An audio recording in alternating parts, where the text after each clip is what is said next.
¿Y qué tal, gente? ¿Cómo están? Espero que estén muy bien, ya que el día nos encontramos, pero con el capítulo número 9 de Siapas Kane, el caudillo del caos. Y espero que os guste el capítulo que les traigo, que comenten, que compartan y que se suscriban, ya que todo esto es muy importante para que el algoritmo recomiende el canal y este último siga creciendo. Y ahora sí, no se río más, vamos con el capítulo del día de hoy.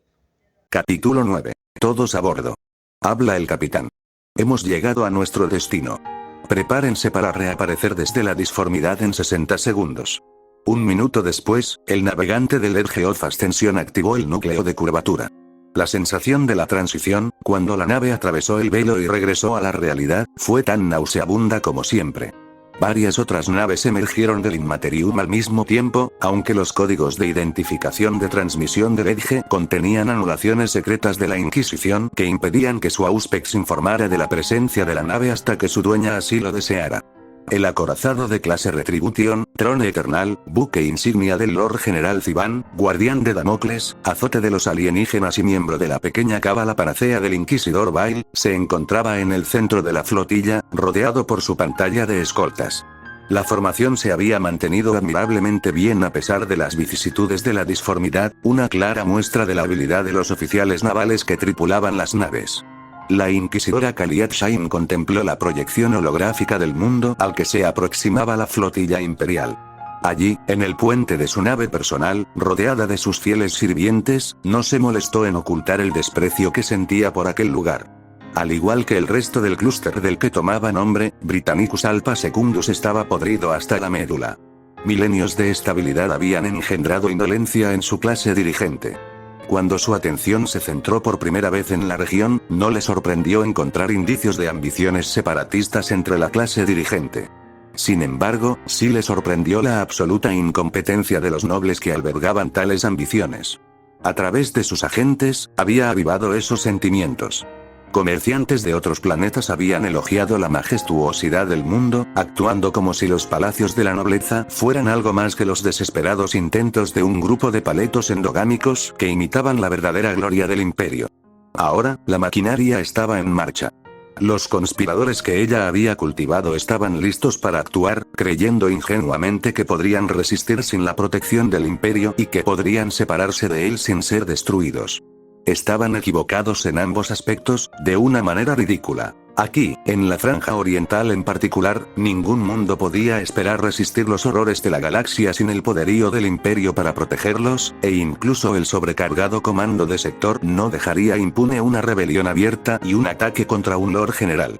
Pero su estupidez no importaba a los planes de Shain para el clúster.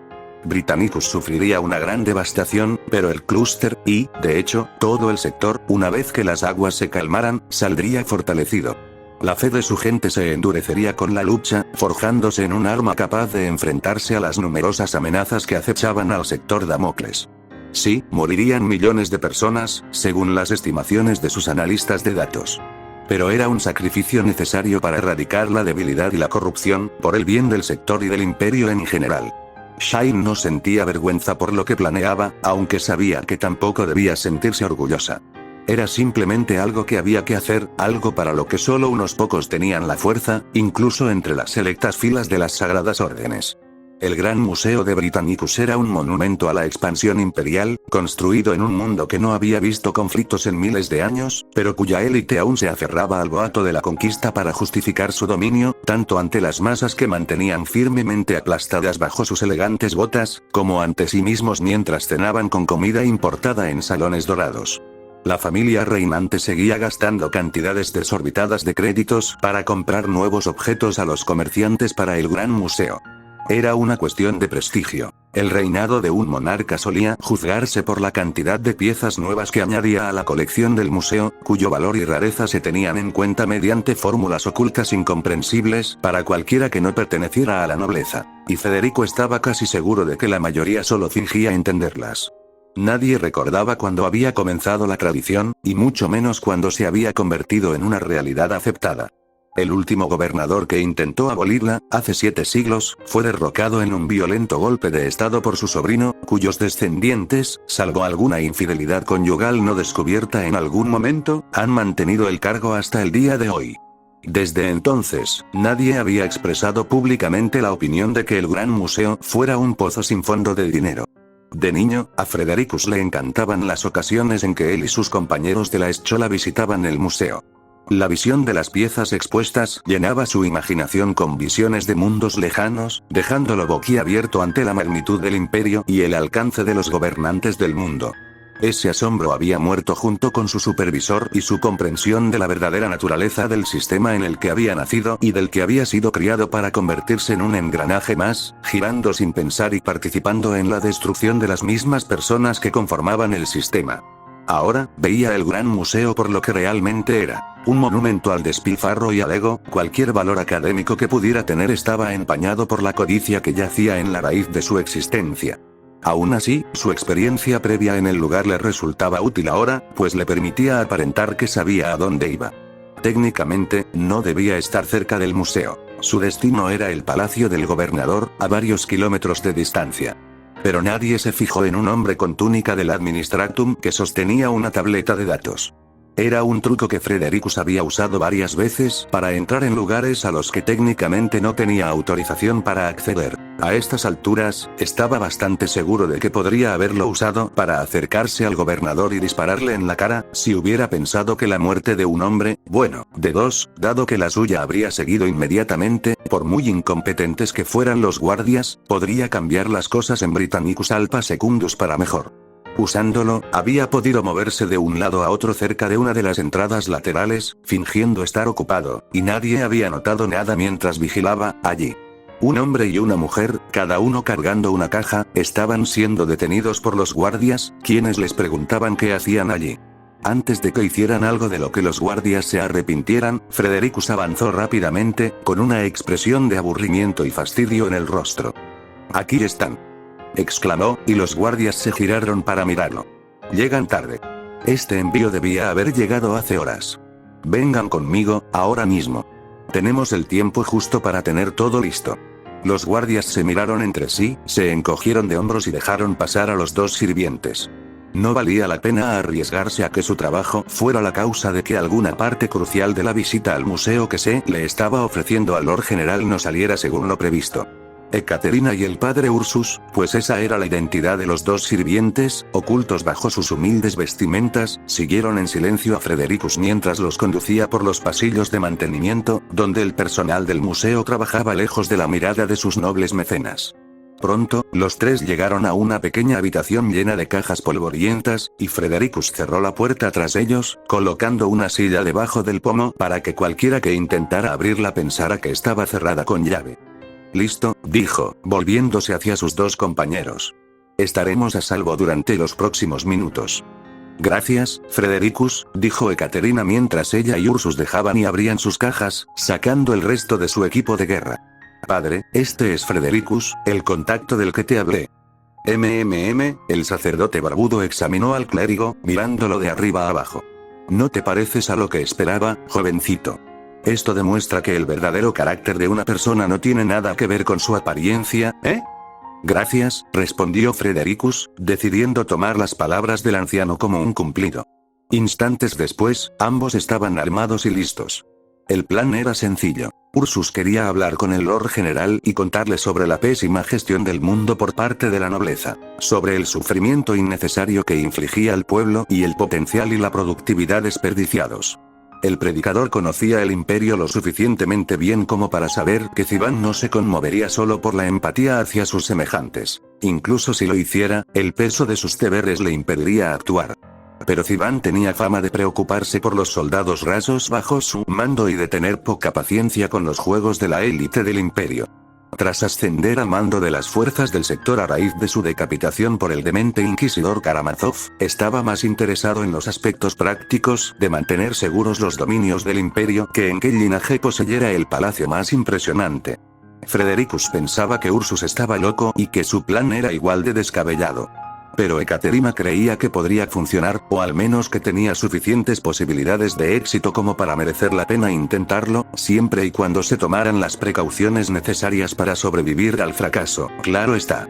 En ese caso, eso significaba llevar suficientes granadas de humo para llenar todo el museo, además de varios kits de disfraces para ocultar su huida. Y esas eran solo las precauciones que Fredericus conocía. Sin duda, Ekaterina tenía más planes de contingencia preparados. Como parte de sus propios preparativos para esta operación, Fredericus había conseguido una copia del plano de la visita del Lord General Ziban y tenía una idea aproximada de dónde debía estar en el edificio en ese momento. Para llegar a su destino, debían atravesar los niveles inferiores, a los que se accedía mediante varias escaleras y ascensores distribuidos por todo el edificio en un patrón que probablemente tenía sentido para el arquitecto original del edificio en aquel entonces.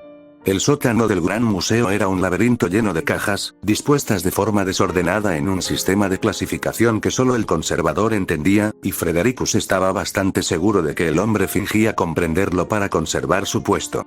Dado que siempre había estado destinado únicamente a ser visto por los trabajadores, carecía de la pompa y el dorado innecesarios de las plantas superiores, y se mantenía frío y seco gracias a máquinas de control ambiental que zumbaban a lo lejos, manteniendo las condiciones óptimas para preservar los tesoros allí almacenados sin ceremonias. Espera, susurró Ekaterina. Hay alguien más delante. Y no me parece que sea personal del museo. Se detuvieron y se escondieron tras las cajas. Fredericus hizo todo lo posible por imitar los intentos de sigilo de sus compañeros más experimentados. Una veintena de hombres se movían en la penumbra. Fredericus entrecerró los ojos, tratando de descifrar qué hacían. ¿Se están cambiando de ropa?», preguntó en voz baja, desconcertado. «Creo que sí», respondió Ekaterina con el mismo tono. «La pregunta es por qué. Intentan vestirse como mineros, aunque claramente no lo son», dijo el padre Ursus. «¿Cómo lo sabes?», susurró Fredericus. «Puede que hayan usado el mismo truco que tú para entrar». «Son demasiado limpios», respondió Ursus con sencillez. «Y están demasiado bien alimentados». Fredericus volvió a mirar y vio que el sacerdote tenía razón. Aunque los hombres parecían disgustados al ponerse sus disfraces, la ropa no estaba ni de lejos tan sucia y andrajosa como la que usaba la mayor parte de la población mundial. De hecho, parecían como lo que un grupo de nobles pensaría que los pobres vestían en su vida diaria, cuando se dignaban a pensar en las masas cuyo trabajo sustentaba sus extravagantes estilos de vida, se dio cuenta el empleado. «Están armados», señaló Ursus. «Aquí está ocurriendo algo turbio, y sospecho que sé qué es. Tenemos que detenerlos». «Nos superan en número», señaló Fredericus, señalando lo obvio. «¿Y bien?», preguntó Ursus riendo. «Ten fe, hermano Fredericus. El emperador te protege. Además, tengo un plan. Solo observa y prepárate para actuar cuando lo descubran». Y entonces, antes de que Fredericus o Ekaterina tuvieran tiempo de detenerse, el loco salió de su escondite y caminó directamente hacia los conspiradores. «Saludos, caballeros», exclamó, y su voz resonó por toda la sala. «Este es el lugar donde debemos reunirnos para derrotar al odiado Lord General del Imperio, ¿verdad?». Lo miraron atónitos, antes de sonreír y reír. «Por el trono», exclamó uno de ellos. «Archibald, ¿dónde lo encontraste? Realmente se parece a los retratos de ese loco de Ursus.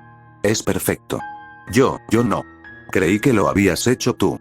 «No, no lo hice, espera un minuto». En el sótano, el disparo fue ensordecedor. El orador cayó al suelo, golpeándose sin piedad, con un agujero carmesí en la frente. «Enfrentad la ira del dios emperador, desgraciados», bramó Ursus mientras sacaba su otra pistola y seguía disparando contra la multitud aterrorizada de aspirantes a conspiradores. «Las sombras no podrán ocultaros de su mirada». Adiós a la investigación y a averiguar qué estaba pasando, pensó Fredericus mientras sacaba el rifle láser que Ekaterina le había entregado. Aunque, dada su reacción ante la ruidosa presentación de Ursus, no hacía falta ser un genio para atar cabos.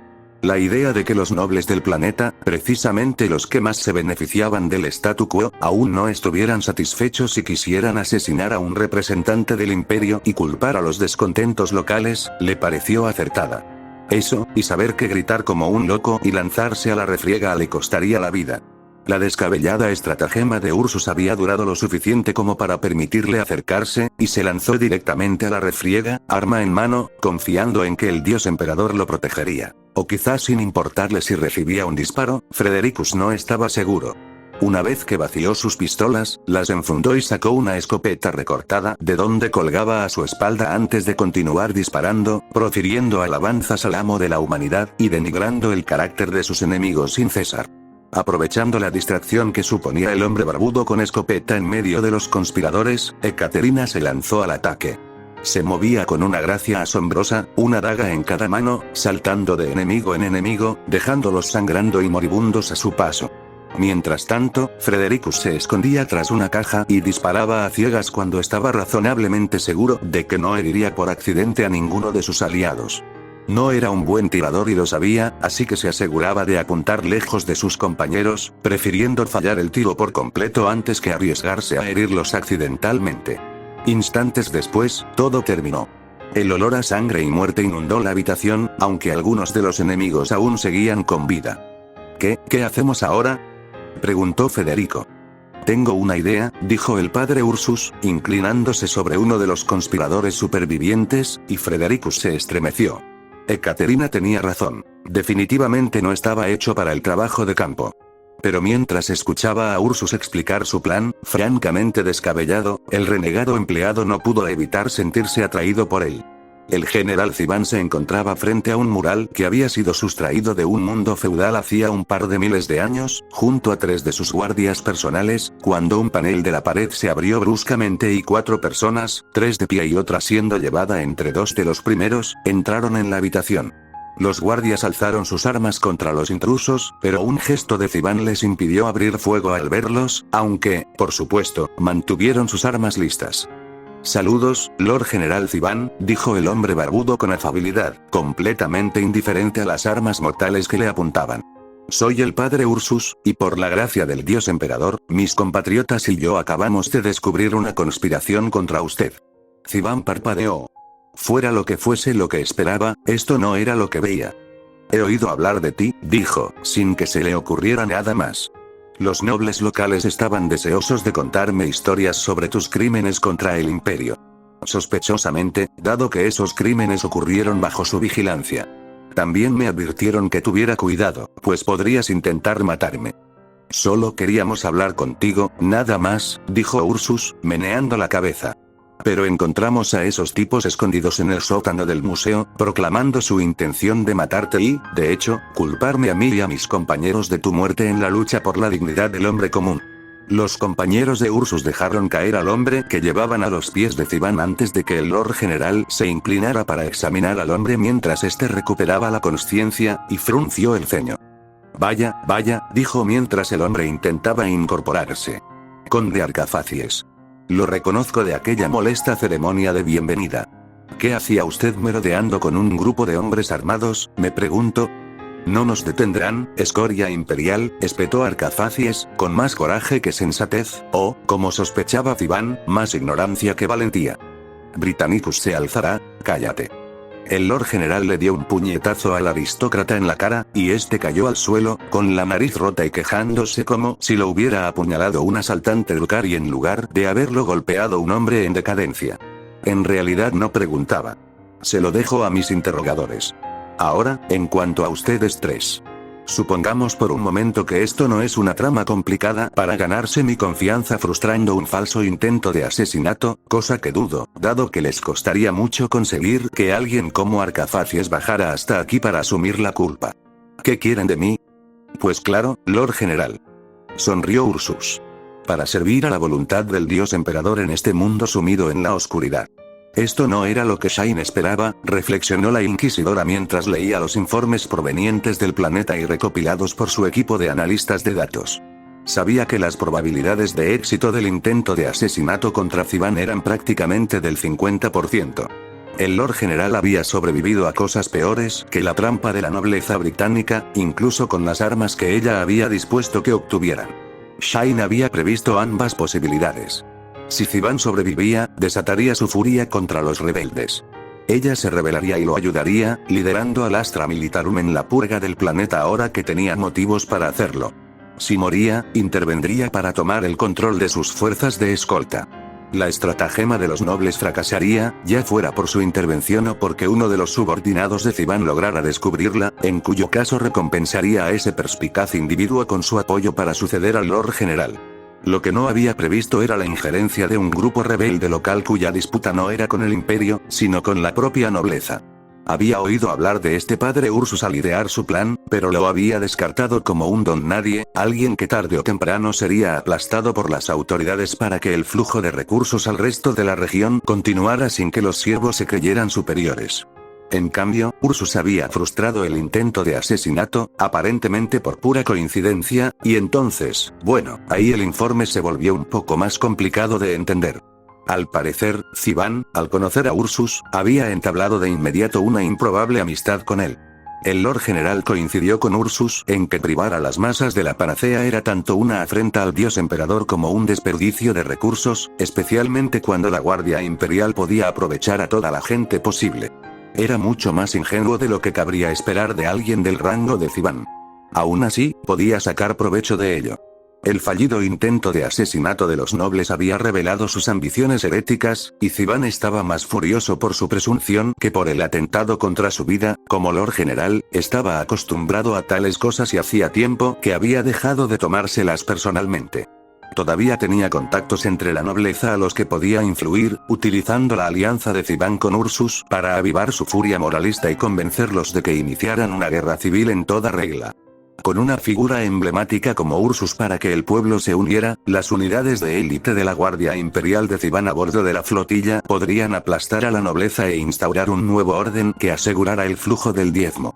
No sería el sangriento conflicto que ella había planeado, pero tendría que bastar. Quizás podría conseguir que se entregaran más armas de contrabando a los nobles para mantener el conflicto, o incluso enviar mercenarios de otros planetas. Shaina sintió para sí misma. Aún tenía muchas oportunidades a su alcance, y al fin y al cabo, el hecho mismo de que Ursus hubiera matado a los conspiradores demostraba que el conflicto era necesario para la fortaleza del imperio. En verdad, pensó, el emperador velaba por sus esfuerzos y los aprobaba, aunque pocos más lo hicieran. Para Jafar, jefe de la oficina del protectorado cainita y miembro fundador del Consejo de Liberación, el papeleo era interminable. Incluso con los miles de empleados tseentchianos repartidos por los mundos del protectorado y los muchos más reclutados en los nuevos territorios para ayudarles, sus responsabilidades seguían siendo inmensas. Sabía que esto se debía en parte a su deseo de estar al tanto de todo lo posible. Una de las grandes revelaciones del arquitecto del destino era que nunca se sabía qué información, aparentemente insignificante, resultaría ser crucial. Sin embargo, con el tiempo se había visto obligado a aprender a delegar. Aparte de Cristabel y sus subordinados directos, había llegado a depender de la ayuda de una fuente inesperada. Como comerciante libre de gran prestigio, Lady Van Yastobaal tenía su propio jefe de espías, aunque ostentaba el título de maestro de los susurros. Al igual que su ama, era discípulo de Tseentch, si bien con una marcada inclinación por el melodrama que dejaba perplejo a Jafar. Para empezar, siempre vestía una túnica que le cubría el rostro y alteraba su voz. Además, se negaba a responder a ningún nombre que no fuera I, lo que, entre otras cosas, complicaba un poco más el papeleo de lo necesario. Era innegable la habilidad del hombre, así como su profundo conocimiento del resto de la galaxia, por lo que Jafar y Cristabel habían aprendido a tolerar sus excentricidades. El apoyo de ella había sido de gran utilidad para preparar el material informativo que se entregó a los infiltrados que se habían colado a bordo del Río de Perlas hacía un par de años. Utilizando naves disfrazadas de contrabandistas del Paso de Torredón, finalmente habían logrado introducir más ansibles en el resto del sector Damocles y entregarlos a su primer grupo de agentes, al menos a los que habían sobrevivido, pues ni toda la habilidad y el favor de los dioses habían bastado para que todos salieran ilesos de una misión tan peligrosa. La comunicación mágica, si bien era increíblemente útil, aún tenía sus límites. Entre otras cosas, exigía que el agente poseyera un mínimo de habilidad psíquica o talento mágico, lo que había reducido drásticamente su reclutamiento. Llamaron a su puerta siguiendo un patrón que le indicó que quien estuviera al otro lado pertenecía a la división de inteligencia y no a alguna de las muchas otras ramas burocráticas bajo su mando. «Adelante», gritó. «Tenemos un informe reciente de nuestro agente en el Cluster Britannicus, el jefe de oficina», dijo el hombre tras entrar, presentando una pizarra de datos. «Acaba de llegar a través de la red Ansible. Se lo traje inmediatamente, como solicitó». Aunque las comunicaciones de los ansibles no podían interceptarse, los espías del Consejo de Liberación seguían utilizando códigos al usarlas. La razón era sencilla: los destinatarios de estos mensajes no manejaban los ansibles. Si bien la idea de que alguno de los Borgs que administraban la red se volviera contra el protectorado era absurda, la posibilidad de que algún agente imperial introdujera de contrabando algún dispositivo capaz de crear copias de las comunicaciones justificaba tales precauciones. Jafar sabía que varios Borgs se habían enfrascado en una especie de carrera armamentística. Una mitad del grupo intentaba encontrar maneras de interceptar mensajes interfiriendo con los receptores, mientras que la otra trabajaba en contramedidas contra los métodos del primer grupo. Cambiaban de bando con frecuencia, y sus investigaciones solían dar lugar a mejoras en la red de ansibles, ya que el propio Lord Libertador había insistido en que la seguridad de las comunicaciones dentro del protectorado era de suma importancia. Gracias, le dijo Jafar al empleado. Déjelo ahí, lo atenderé enseguida. Si el informe hubiera contenido algo realmente urgente, la transmisión habría incluido una palabra clave especial, y el empleado se lo habría comunicado. Como no lo hizo, Jafar terminó su trabajo antes de tomar la tableta de datos y leer su contenido. La misión de Ekaterina había sido un éxito. El insurgente local estaba dispuesto a colaborar con ella para alcanzar sus objetivos comunes, aunque seguía sin conocer la verdadera lealtad de la agente del protectorado. Bien. Este Jonathan Ursus puede considerarse seguidor del dios emperador, pero su vehemente oposición a la crueldad del imperio y su dedicación a la libertad de sus semejantes lo convirtieron en un aliado natural de la liberación. Su muerte, especialmente mediante una ejecución muy publicitada, habría asestado un duro golpe a la causa. A menos, claro está, que se aprovechara adecuadamente, convirtiéndolo en un mártir, pero el Libertador desaprobaría tales manipulaciones. Caín creía que los aliados vivos siempre eran mejores que los muertos, y Jafar no cuestionaría su sabiduría en este asunto. Además, cada predicador fiel del emperador que se unía al protectorado facilitaba convencer a la siguiente tanda de fanáticos con el cerebro lavado de la rectitud de la liberación, y Ekaterina creía que Ursus podría llegar a ver las cosas desde el punto de vista del protectorado tarde o temprano, siempre y cuando no intentaran forzar las cosas o engañarlo. La siguiente parte del informe describía la visita del Lord General Civana Britannicus Alpha Secundus y el intento de asesinato. Ekaterina se encontraba en el lugar perfecto para detenerlo, lo que, leyendo entre líneas, interpretó como una señal del favor de Lady Emily. Era comprensible, aunque Jafar sospechaba que la mano del cambiador de caminos estaba involucrada. La noticia de que un personaje importante del imperio visitaría el cúmulo había preocupado al jefe de oficina cuando se enteró por primera vez a través del informe anterior de Ekaterina. Britannicus era un pozo negro de poca importancia para el panorama galáctico. La única razón por la que uno de los agentes del protectorado había ido allí era por vagas advertencias proféticas que los propios videntes de Jafar habían recibido y transmitido a los infiltrados a través de la red de ansibles, profetizando que una grave amenaza para la región surgiría en el cúmulo. Puede que el cúmulo Britannicus pertenezca al imperio, pero aún así había miles de millones de personas que merecían ser liberadas y corrían peligro, por no hablar del potencial de que la amenaza responsable se extendiera y llegara finalmente al protectorado, o dañara el precario equilibrio de poderes que existía en el sector Damocles. A pesar de los grandes avances del protectorado, Jafar no se hacía ilusiones de que pudieran derrotar todas las amenazas que el torpe y moribundo imperio mantenía a raya, todavía. Por eso, alguien con las habilidades y la antigüedad de Ekaterina había sido asignada allí. Jafar habría preferido tener a uno de sus propios agentes psencianos en Britannicus, pero el destino había dispuesto otra cosa, y Jafar sería un pésimo mago si no supiera sacar el máximo provecho de la situación. Ahora estaba claro cuál había sido la amenaza.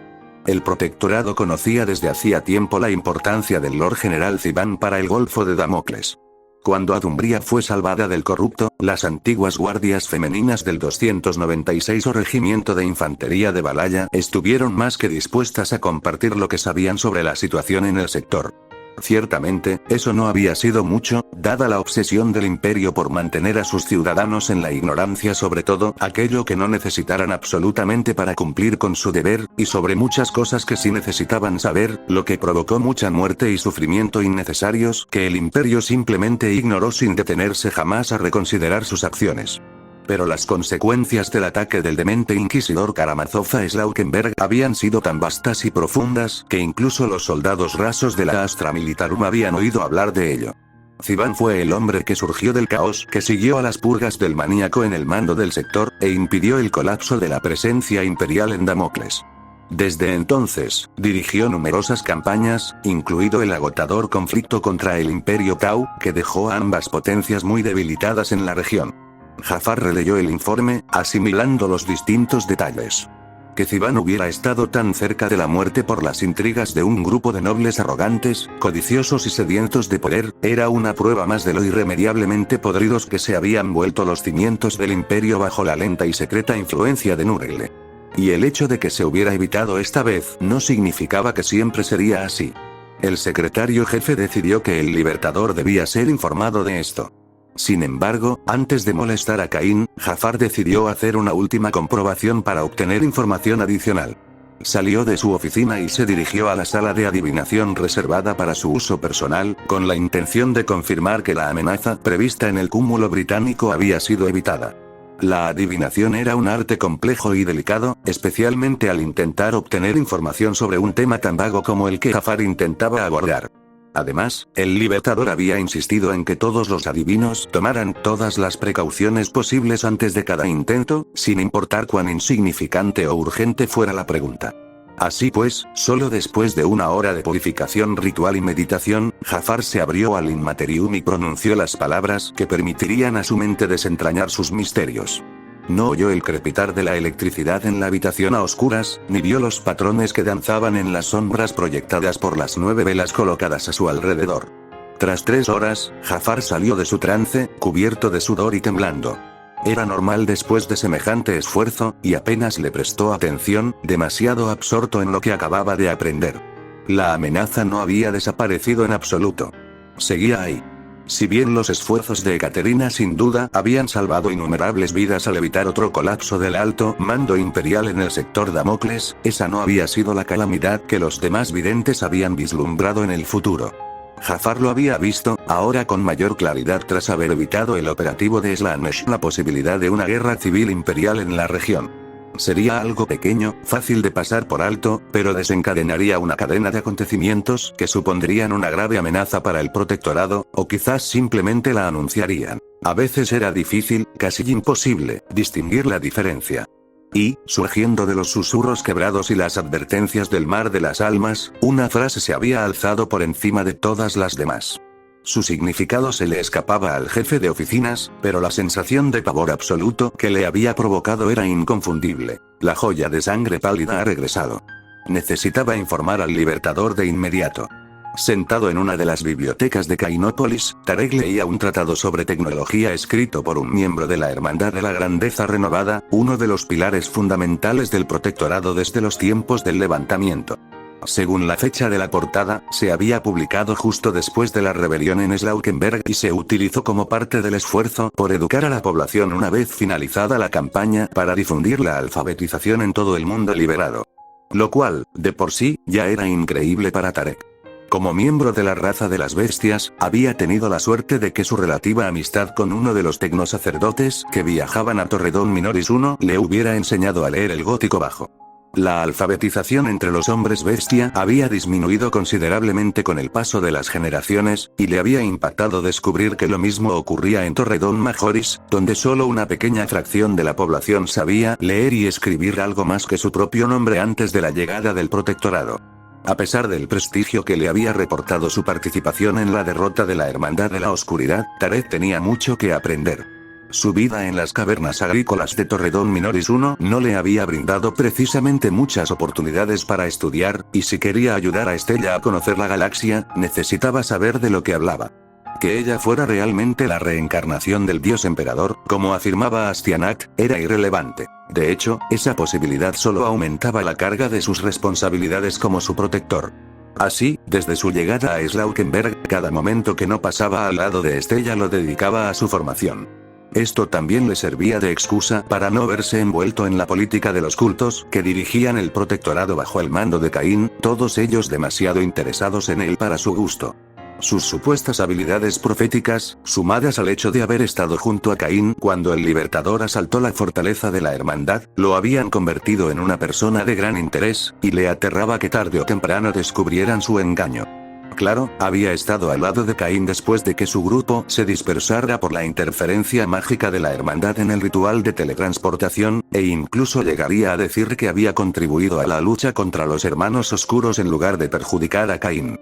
Pero por alguna razón, la gente parecía empeñada en exagerar su papel en la victoria, y ninguno de sus intentos de explicar que simplemente había hecho lo mejor que pudo en ese momento funcionó, siendo interpretado como prueba de su modestia.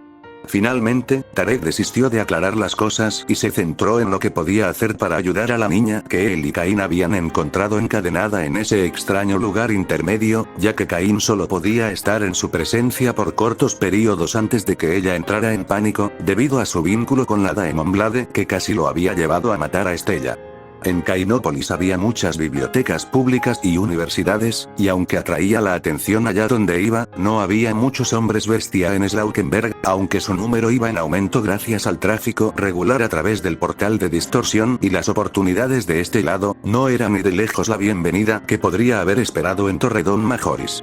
Allí, la población lo habría lapidado, si hubiera tenido suerte, por ser un sucio mutante. En cambio, aquí, había demasiada gente intentando acercarse a él para preguntarle sobre su participación en la última y audaz aventura del Libertador fuera del planeta. Las cosas se habían calmado después de que siguiera el consejo de Jafar y concediera varias entrevistas a los periódicos, durante las cuales compartió todo lo que estaba autorizado a contar. Los detalles del pasado de Estella estaban restringidos a un puñado de personas por su propia seguridad.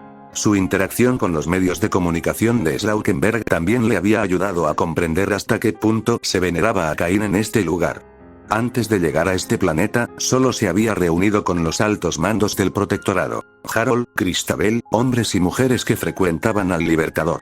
Incluso los soldados con los que había interactuado de pasada estaban concentrados en sus deberes, aunque el respeto que sentían por su líder era evidente desde el primer momento en que conoció al Libertador. Aquí, en el corazón del protectorado, donde había comenzado la leyenda de Caín, las cosas eran diferentes. Para la gente común de Slaukenberg, Caín era una figura casi mítica pero muy real, el héroe que había unificado a los grupos rebeldes del mundo, derrocado al odiado gobernador imperial e inaugurado una era de prosperidad que superaba sus sueños más descabellados.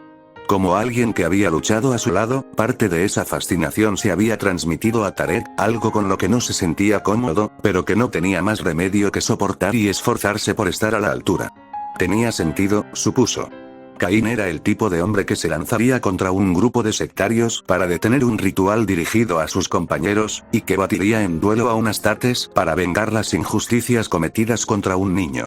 Se suponía que ese tipo de persona no existía fuera de los mitos y las leyendas, y sin embargo, allí estaba, guiando a Slaukenberg fuera de la oscuridad hacia una era de oro sin precedentes. Otro problema con el que Tarek tuvo que lidiar fue la atención que estaba atrayendo. Pronto descubrió que la gente de Slaukenberg era mucho más liberal en ciertos aspectos de lo que él estaba acostumbrado, e incluso sin su reputación, un hombre bestia era aparentemente lo suficientemente exótico como para despertar el interés de los ciudadanos más abiertos de mente. Suspiró al darse cuenta de que había leído el mismo párrafo 3 veces. Ya había leído suficiente por hoy, necesitaba descansar. Al levantarse, uno de los libros en el estante de enfrente le llamó la atención. Tenía algo que lo diferenciaba de los cientos de demás. Intrigado, Tarek lo sacó y examinó la portada. No tenía título, solo 3 letras grabadas en relieve. OSC. Al abrirlo, descubrió que el papel era antiguo, de al menos décadas, y que el texto estaba escrito a mano en lo que casi con seguridad era letra gótica. Un examen más detenido reveló que el libro, o quizás manuscrito, más apropiadamente, carecía de la etiqueta que todos los volúmenes de la biblioteca llevaban para su identificación en el catálogo. ¿Cómo había llegado a esa estantería? ¿Acaso alguien lo había olvidado allí por accidente y otra persona lo había vuelto a colocar en la estantería más cercana sin darse cuenta? Por un instante, Tarek consideró la opción más obvia, llevar el libro al mostrador de la biblioteca, pero la curiosidad lo venció y, en cambio, lo guardó en su mochila. Siempre podría devolverlo una vez que hubiera hecho lo posible por traducirlo, pensó. El alto gótico era incluso más raro en el protectorado que en el imperio, pero aún se impartían conferencias sobre el tema. Y si resultara ser el diario de algún burócrata de antes del levantamiento, bueno, al menos sería de interés para los historiadores del protectorado. Nadie sabía con certeza de dónde procedían las tablillas. Como la mayoría de las piezas del Gran Museo, habían sido adquiridas a un mercader ambulante, quien había inventado una historia bastante inverosímil sobre haberlas ganado en una partida de tarot con un comerciante renegado que regresaba de más allá de las fronteras del imperio. Tal era la historia escrita en la pequeña placa que acompañaba la pieza, y tal vez fuera cierta.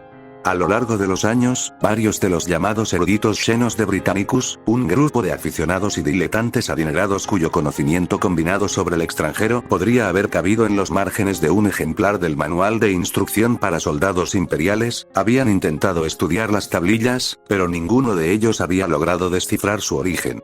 Lo cual, en realidad, fue lo mejor. Si alguien en Britannicus Alpha Secundus hubiera sabido la verdad, habrían llamado la atención de la Inquisición mucho antes de que la inquisidora Shine decidiera usar el clúster como lugar para un experimento de su ideología isbaniana.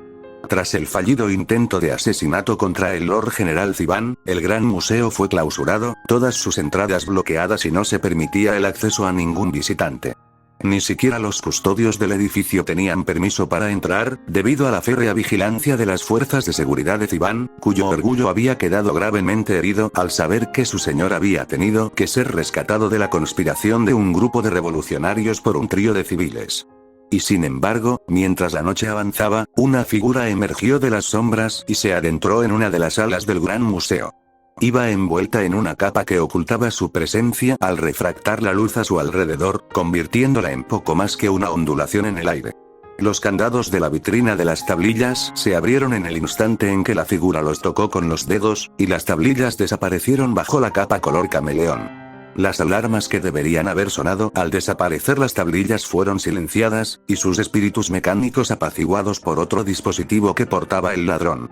Posteriormente se fabricaron varias réplicas de tablillas y se colocaron en la vitrina. Estas copias serían idénticas a los originales para todos, excepto para los mayores expertos en xenología del sector, ninguno de los cuales había pisado Britannicus Alpha Secundus en siglos. Una vez consumado el robo, la figura se dio la vuelta y regresó a las sombras, llevando su botín a su amo. Fin del capítulo.